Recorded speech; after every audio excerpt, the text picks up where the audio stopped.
बिस्मिल्लाहिर्रहमानिर्रहीम। अस्सलाम वालेकुम नाज़रीन, आज की इस वीडियो में मैं आपको हज़रत ईसा अलैहिस्सलाम के मौजज़ात के बारे में बताऊंगी। जब हज़रत ईसा अलैहिस्सलाम ने बनी इसराइल को तौहीद की दावत दी और कौम ने आपको झुटलाया, तो अल्लाह ताला ने उनकी नबूवत की तस्दीक के लिए बहुत से मौजज़ात अता फरमाए, जिनका तज़किरा कुरान पाक में भी आया है। नंबर 1, अल्लाह ताला ने उनको बगैर बाप के पैदा फरमाया। नंबर 2, पैदाइश के बाद उन्होंने गोद ही में अपनी माँ की पाक दामनी की गवाही दी। नंबर 3, अल्लाह ताला के हुक्म से वो मुर्दों को जिंदा करते। नंबर 4, पैदाइशी अंधों को देखने वाला करते। नंबर 5, मिट्टी से परिंदे बनाकर फूंक मारकर उड़ा देते। नंबर 6, कोढ़ के मरीजों पर हाथ फेरकर अच्छा कर देते। नंबर 7, लोगों के घरों में रखी हुई चीजों के बारे में खबर दिया करते। नंबर 8, और हुआरियों की फरमाइश पर आपकी दुआ से आसमान से खाने का दस्तरख्वान नाजिल होता। नंबर 9, आखिर में अल्लाह ताला ने दुश्मनों से हिफाजत करते हुए उनको जिंदा आसमान पर उठा लिया। नंबर 10, और आखिरी जमाने में क़यामत के करीब आसमान से उतरेंगे।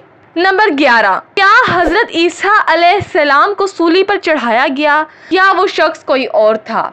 ईसाई अकीदे के मुताबिक आप अपने मतलूब होने के तीसरे दिन मुर्दों में से जी उठे। मत्ती के इंजील के मुताबिक जब मरियम मगदलीनी और दूसरी मरियम आपकी कब्र पर खुशबुएं लेकर आईं तो पत्थर को लड़खा हुआ पाया और कब्र को खाली पाया। यूं आप 40 रोज तक अपने शागिर्दों को दिखाई देते रहे, जिसके बाद आप आसमानों पर तशरीफ ले गए। कुरान के मुताबिक, मुसलमानों के मुताबिक उनको जिंदा आसमान पर उठा लिया गया और उनका ज़हूर क़यामत के नजदीक होगा। तर्जुमा, और उनके इस कहने यानी फखरिया दावा की वजह से भी कि हमने अल्लाह के रसूल मरियम के बेटे ईसा मसीह को कत्ल कर डाला है। हालांकि उन्होंने ना इनको कत्ल किया ना इन्हें सूली चढ़ाया, मगर हुआ ये कि उनके लिए किसी को ईसा अलैहिस्सलाम का हमशक्ल बना दिया गया। और बेशक जो लोग उनके बारे में इख्तलाफ कर रहे हैं वो यकीनन इस कत्ल के हवाले से शक में पड़े हुए हैं। इन्हें हकीकत हाल का कुछ भी इल्म नहीं, मगर ये कि गुमान की पैरवी कर रहे हैं और उन्होंने ईसा अलैहिस्सलाम को यकीनन कत्ल नहीं किया।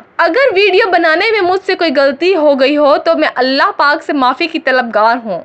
अगर आपको हमारी ये वीडियो पसंद आई तो इसे फेसबुक और व्हाट्सएप पर ज़रूर शेयर कीजिए, और अगर आपने मेरा चैनल सब्सक्राइब नहीं किया तो इसे ज़रूर सब्सक्राइब करें ताकि आपको इस्लामी वाक़यात और दीनी मालूमात से भरपूर वीडियोस मिलती रहें। शुक्रिया।